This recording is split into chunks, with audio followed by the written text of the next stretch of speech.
Okay, we're being joined today by Sunbury Mayor candidate Andrew Ramos and current Mayor Josh Brosious. Both are looking to be elected here in the May primary election that will determine the race as of right now. First, we'll start with the challenger. Mr. Ramos, can you tell us a little bit about yourself and why you decided to run? Yes, well, thank you for having me here, Francis. And I thought and contemplated a lot about, me running, and I thought it was the right time to run. And with my federal experience and with my education background, I feel like I would be a good candidate to be the next mayor of the city of Sunbury.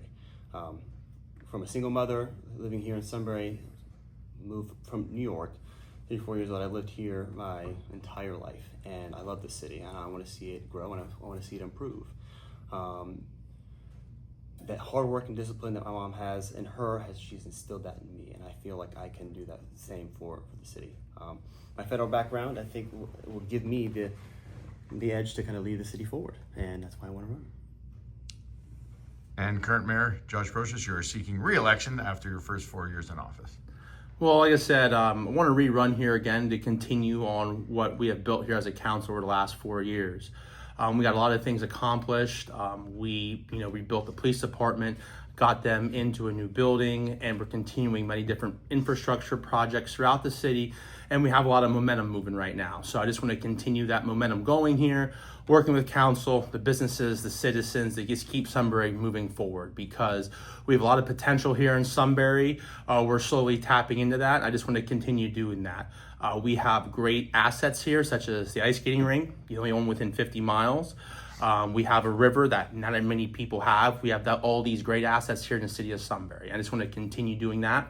I want to continue to build upon the police department. Right now we're at 11 full-time officers. We're looking to get a 12th one here by the end of the year, and just continue to support them. They're doing more community engagement than we have ever done before, with National Night Out, their trunk or treat, the inclusive Easter egg hunt, and many more items.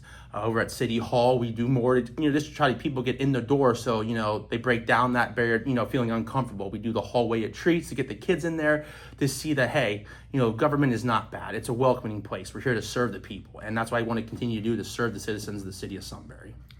With that being said, so the first question will stay with you, Mayor Brosious. Right now, the city is kind of like a rebuilding state with a lot of things going on, and you see businesses come and businesses go.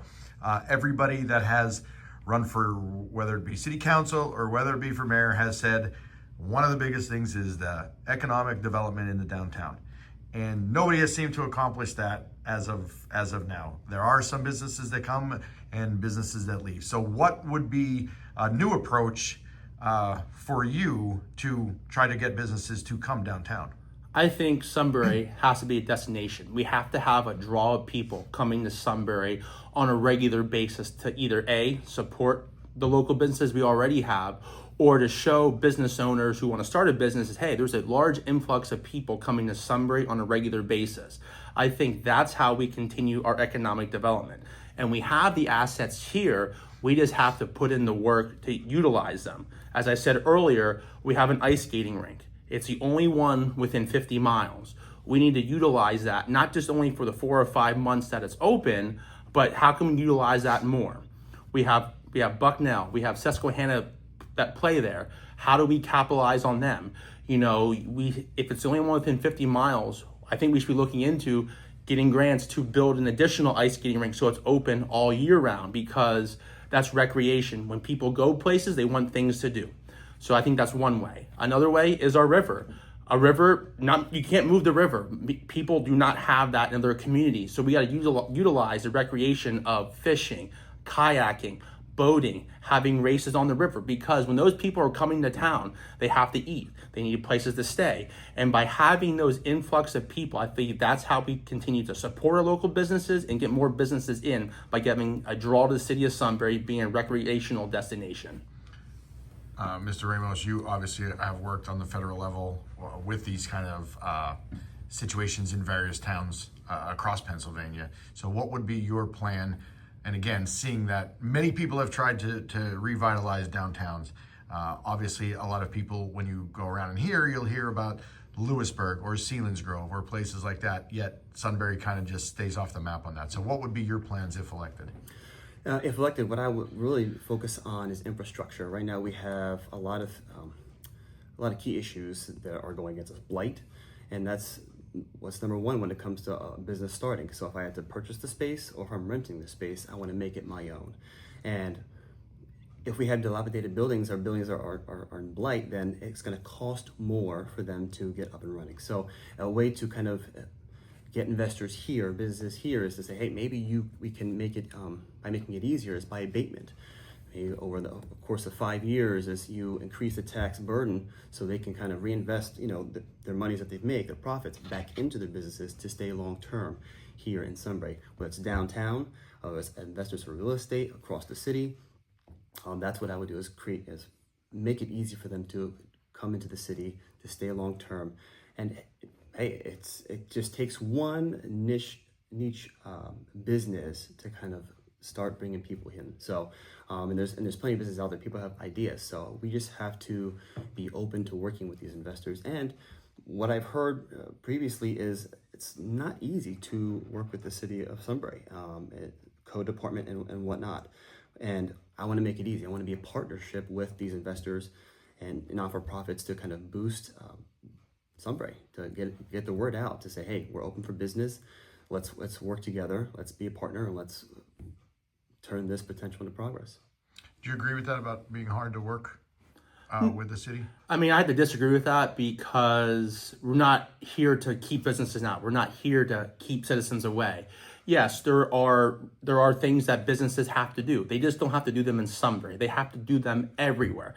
Now, when people are told they can't do certain things, they may not like that, but these are state and federal guidelines that we are following. So to say we're difficult to work with, I have to disagree with that because we welcome all businesses. We try to help them in the process of saying, hey, determining the type of business you want to open, these are the procedures you need to follow.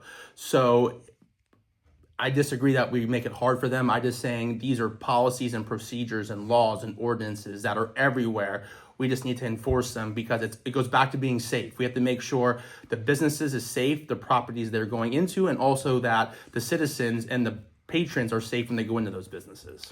So I will say a lot of times we do get phone calls from various businesses that say the city is tough with parking and with just various issues. So I guess I'll come back to you on that by making that statement. So have you heard that along the way, that there's just various, I guess not necessarily the laws that have to be followed, but just other things going on in the city? Yeah, when it comes to property owners wanting to make improvements, construction companies, they say it's hard to work with them. So yeah, it's like, how do we do this? What do we need? And I do hear that. And, safety is important. But if there's a way that we can make some concessions to say, all right, how can we work to get this business in here, not compromising safety, I think we need to look at what concessions we can make. Okay, with the next question would be, obviously Sunbury is the county seat. So you see it a lot in the newspaper, you see it a lot on the radio, and you see it a lot on TV because things happen here at the courthouse. One in particular was a shooting outside the courthouse last year. That was just a tragic situation all around. They're still trying to work that out. Nobody's in custody. There has been a lot of violent crimes that have been on the rise in Sunbury. So what would be your plans to try to either combat that? I mean, obviously you can't stop that, or just the increase of drugs and overdoses. Overdose deaths have been huge across the county, and in particular in Sunbury from the numbers that we recently got. So what would be your plans to, because the mayor is in charge of the police department, so what would be your plans and how would you work to combat all this? Well, I would definitely take a partnership with the county as well. Getting the research and data of what we can do to help, and also creating partnerships with our community and building that trust between the police department, the city, and the residents to say, hey, if you see something, say something, give us a call. Don't sit there, don't be silent. There's no shame in saying, hey, I want to keep my community safe. It's also working with the police department saying, hey, what do you need? What resources do you need? And how can I help? Is there grants? Is there funding? What can I do to move it forward to say, hey, let's just reduce the drugs, the violence, and building the police force, continuing that, and also, the fire department as well, but really making sure that the fire department, police force have what they need to kind of move forward when it comes to drug overdoses, like Narcan. So there's a lot of different approaches to kind of combat these issues. With that being said, I will just add on to this question. Do you believe that the department needs to have more officers on it? Because somebody at one point had like 6 or something, and it has increased a tremendous amount. So do you believe that there should be more officers on the street? Yes, absolutely. I think, but it's a way to sustain it. Can our budget sustain it, right? Because I don't want to put them on the force and without any benefits. We wouldn't want that, because they are protecting the citizens of the city, and they need to have some safety and security of like, okay, well, what if something happens? That is my family taken care of? So yes, we need to build the police force and making sure that the schedule is ample both daytime and nighttime. So the same questions would go to you, as far as you've been under the reins of all of this, and you see it on a firsthand basis, obviously, with the shooting that occurred out there, with the drug overdoses that are occurring. So, you can put, the old saying is, you can hire 75 police, you're still going to have crime. Everybody, I think, understands that and knows that. But what have you seen so far? What have you seen that you can do differently? And what are your future plans on that if reelected? Well, I think the first thing we have to do, not only as the mayor, but as the council, is see the data. Where is it showing that these violent crimes are taking place? Where are they taking place at? When are they taking place? So I think we have to review the data and accept what the data shows.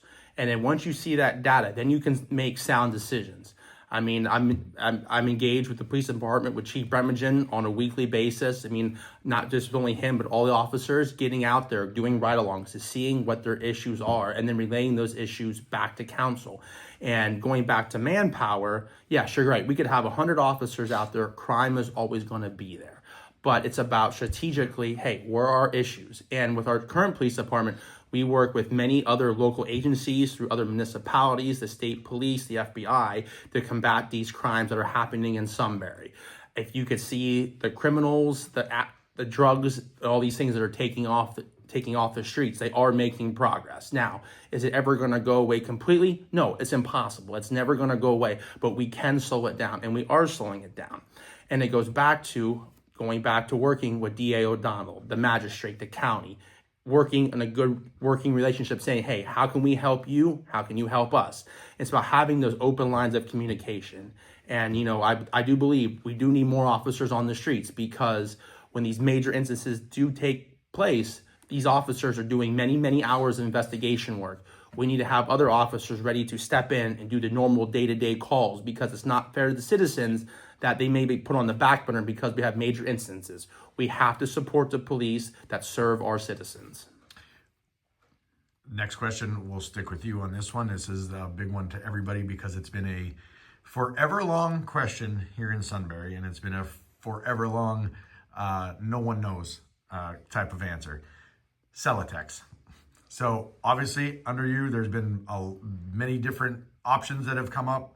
I know the city was trying to work with the county on it. That fell through. There's, you hear all kind of rumors out on the streets on it. So what has been your experience so far with Celotex? Why do you think it's not being marketed? And what are your plans to either help the county, or, Sunbury was supposedly had money that was coming to them for this property. And where is it, and why aren't we up there?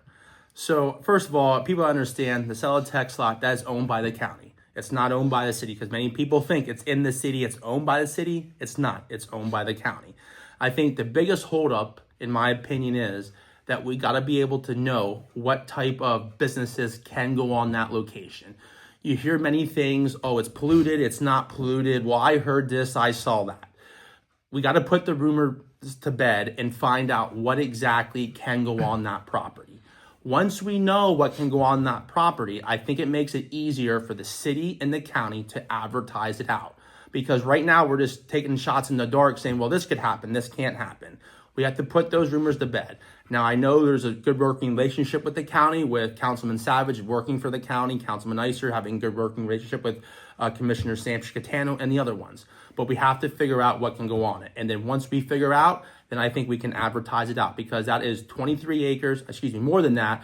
That is this zone industrial business that could benefit the taxpayers of the city of Sunbury, not only through property taxes, but jobs that could help the city out. So we have to first figure out what can go on it, and then we can advertise it after that and help the county with that. And the city did spend money. The city did spend money on studies for the traffic signals Yes. and all of these kind of things. And so far, there's nothing there. So where's the money? I mean, that's the other question. Is the city was also supposed to be receive $2 million or something to that For a rack P. for correct. a rack P. So how long? I mean, you can't sit on that for 100 years. So was it worth it then for the city to invest in the street signal? Yes.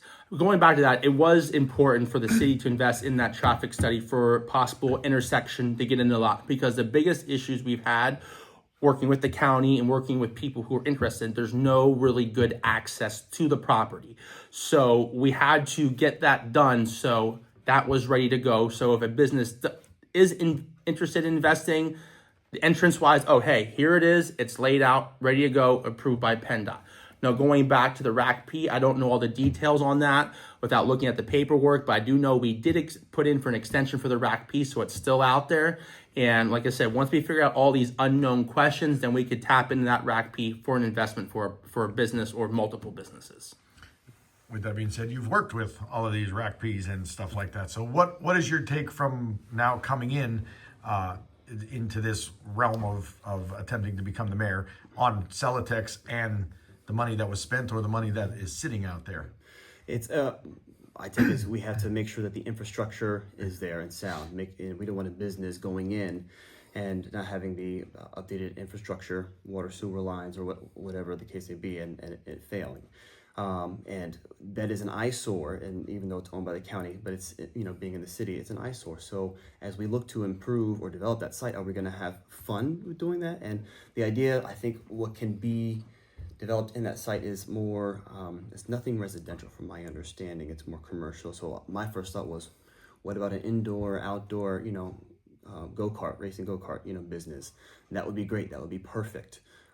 Just to kind of bring some fun and some liveliness to the city, and it develops a 23-acre plot of land or a portion of it. That is my thought. So it's just, how it would go is, okay, we have the money, we'd spend the money, but we would get it back from, I guess, the American Rescue Plan via the county to then continue to develop it and kind of attract an investor to market it. So, but that would be my idea, is getting it something fun in that spot that can bring some entertainment to the city and attraction, and going from there. I mean, do you think, through no fault of any, but do you think this has just been a long time, like something needs to get done and not, every couple months say, hey, here we are, this is what's going on, this is what's going to happen, and then it never comes to fruition? Yeah, it needs to get done. Let's just spitball ideas. Let's just get them out there and let somebody take it and run. And if somebody says, hey, here's my idea, and we think it's feasible for what can actually be placed on that piece of property, let's go for it. Let's pull the trigger and go. And the same thing would be for you. Obviously, I know you're a big advocate of asking questions all the time and where are we at. So do you think it's like now or never, basically, is what? Yeah, people are going to not believe anything that's going to happen there. I think it goes back to, we have to see what the property can be used for first, and then go from there. We just can't say we have to get it done to get something done, because when you rush, that's when you make mistakes. And you can't, a piece of property like that is very vital to the city. You can't say, oh man, if we only would have. We have to make sure we have the facts straight on what can go there, and then we can advertise, contact businesses, see if they're interested in investing in the city, especially with that rack P that could help them invest. Sure. I mean, and not to fall on you or to say anything there, but this is one of those things that, they've been saying we're trying to find out what can be on there for the last 15 years. There's been a million tests already. So if elected, I guess the question is, and this is the biggest one that we got out of, people asking us what to ask is this again one of those things we just keep kicking the can down the road, or can either one of you in the next 4 years say Celotex is a priority if elected?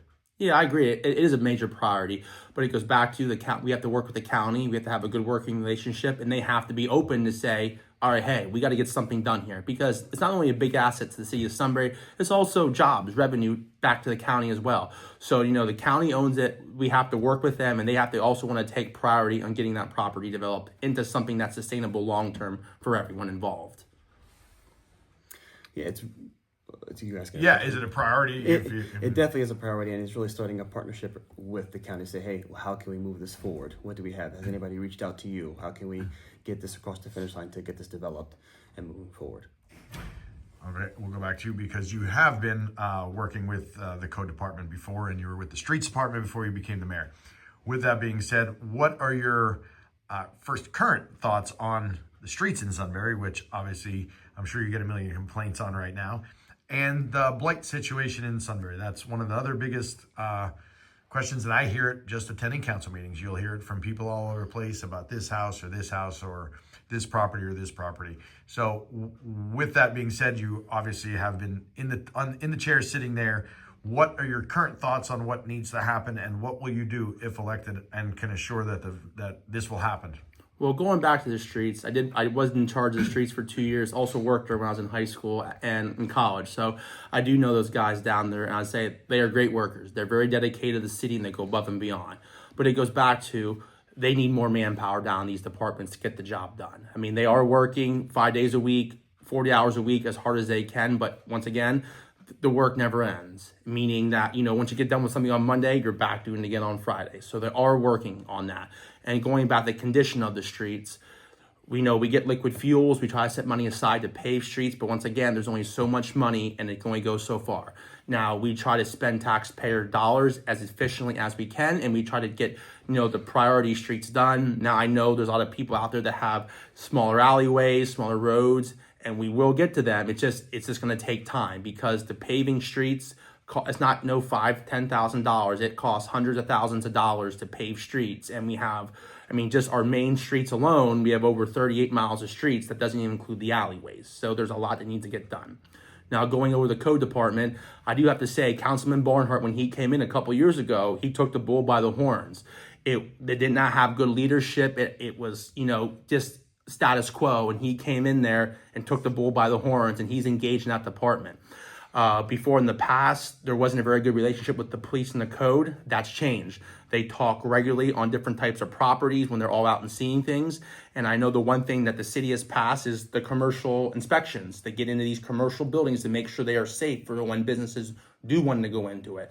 And going back to blight, everybody wants to see blight move faster. I want to see blight move faster, but the fact is that there are procedures that we need to follow that follow the law. And, we have to give people chances to fix their properties. And, once again, there are procedures and laws that we need to follow to stay legal. And it's a slow moving process, but the process is moving. And if you do check our meeting minutes and council meetings, you'll see properties constantly coming off throughout the year. But also, sadly, you see properties going on. But them going on is a good thing, because that means our code office is staying active. They're watching the property owners.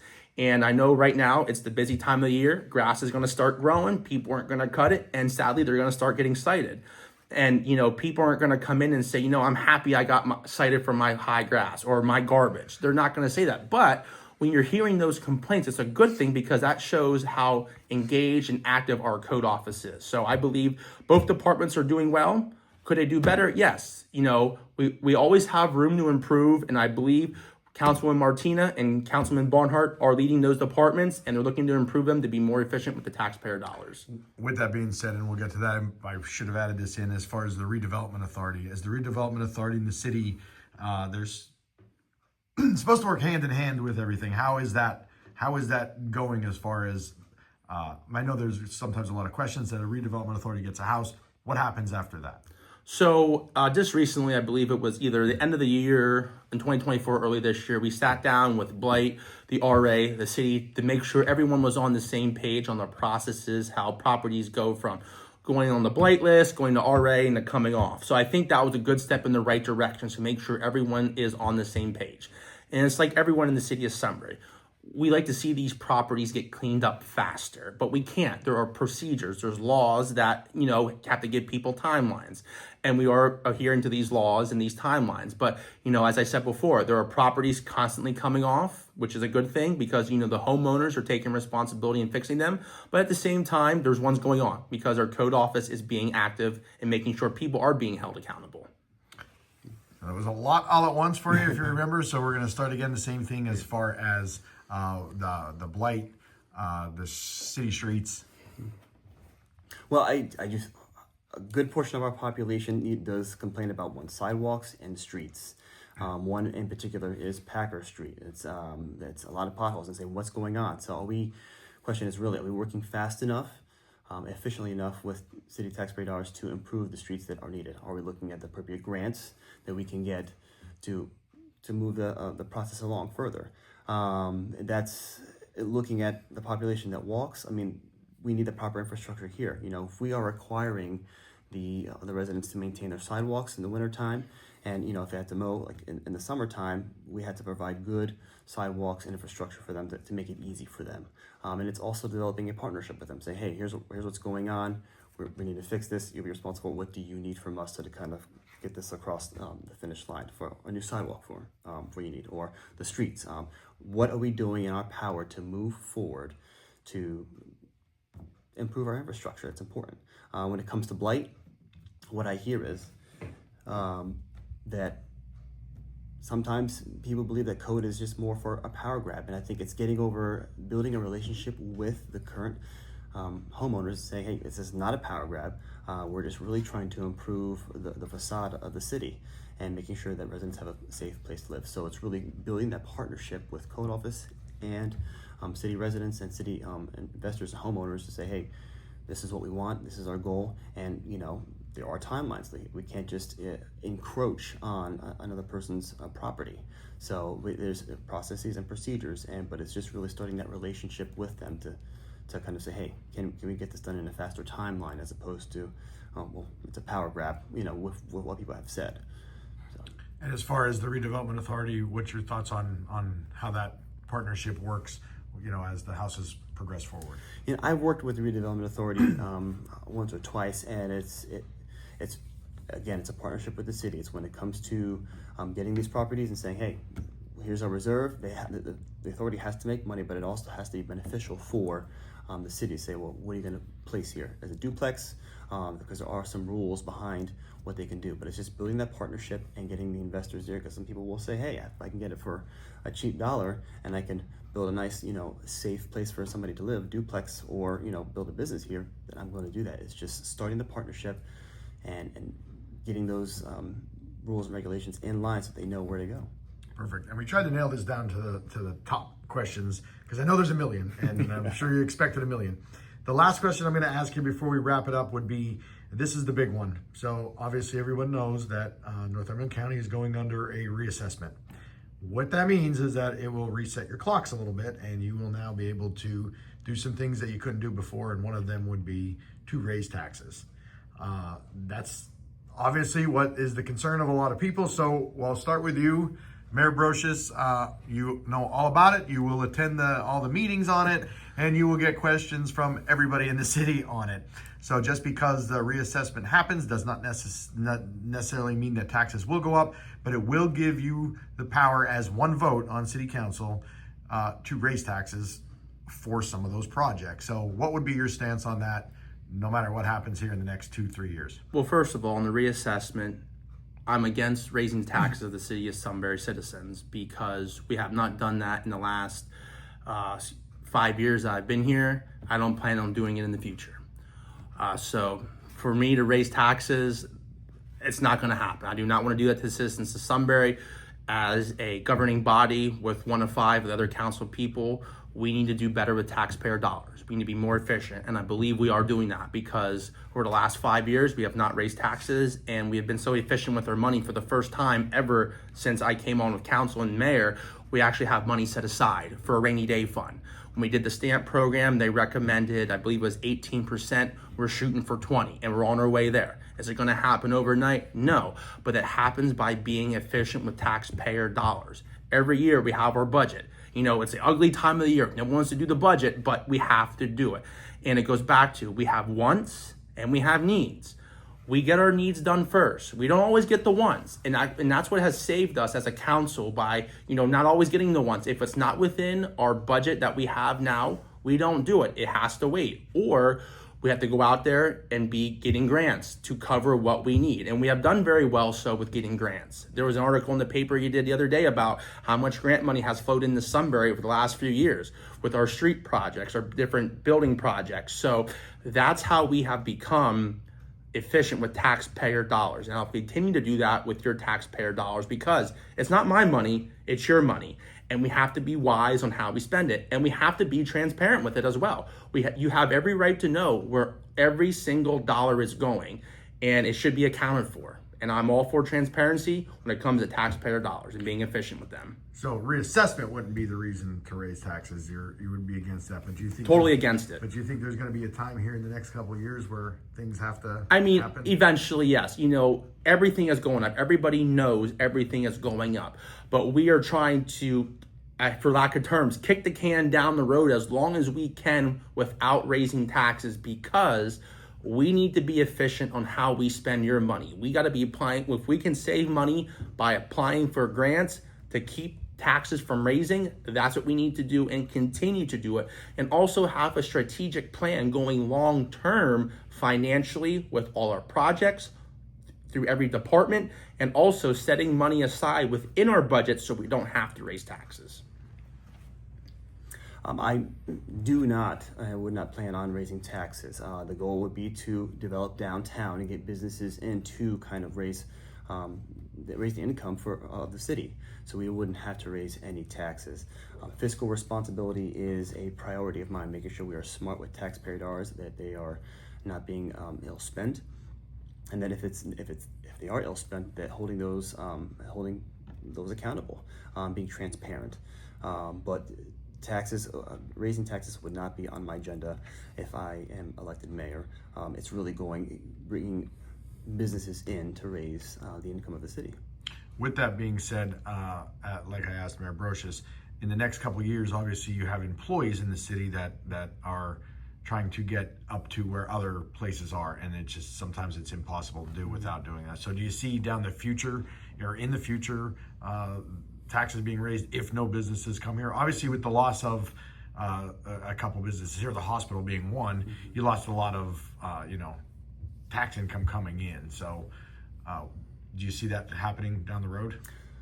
I'm not going to forecast the future, but I mean, we had to run the city like a business. We have to bring money in order for us to kind of pay the employees, making sure they have benefits, and we have to be responsible with each dollar.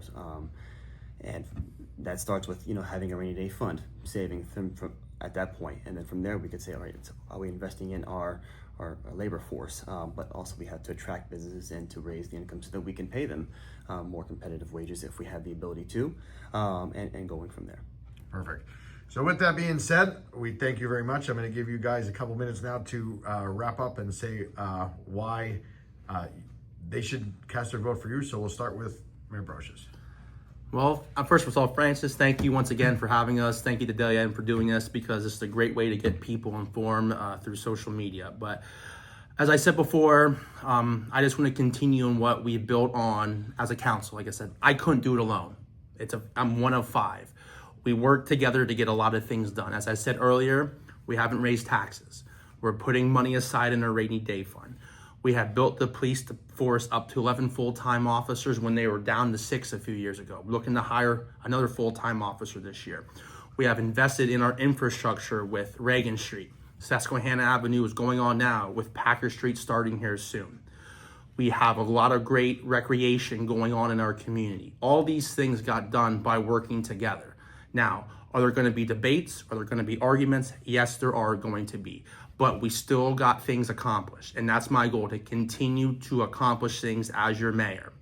I'm here to answer questions for the citizens, to be engaged in the community, and I will continue to do that as your mayor. I've been doing it since I was 3 years ago, and I will continue to do it throughout my tenure as mayor. I just hope I've earned your support for the last 3 years, and I want to continue to work for you, the citizens, because as elected officials, you're our boss. We should be listening to you. And from day one, I was transparent 3 years ago. I'll continue to be transparent moving forward. Come ask me questions. I'll give you answers, and if I don't know the answer, I'll tell you I don't know the answer, but I will go out and find the answer for you. And that's my job as the mayor, to work for you, and I hope I continue to work for you after May 20th. And thank you, Francis, for for hosting this. And I want to be the mayor of the city of Sunbury. Want to provide a fresh face, new ideas, new leadership. I promise to be even keeled in times of crisis and stress, to work as a team, and to really establish the priorities of the city and work through them one at a time to move this city forward, to really turn the city's potential into progress. We have so much here in the city, and I want to see us grow. I want to see us prosper, and I hope I've earned your support to be your next leader and to lead the city forward.